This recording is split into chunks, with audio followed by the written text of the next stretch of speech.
MLA గడ్డం వినోద్ ఆధ్వర్యంలో కాంగ్రెస్ ఉమ్మడి ఆదిలాబాద్, మెదక్, నిజామాబాద్, కరీంనగర్ పట్టభద్రుల సమ్మేళనం బెల్లంపల్లిలో నిర్వహించారు.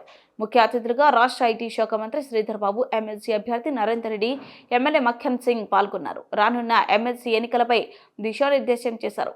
కార్యక్రమంలో నియోజకవర్గ కాంగ్రెస్ నాయకులు బండి ప్రభాకర్ యాదవ్, కార్యకర్తలు తదితరులు పాల్గొన్నారు.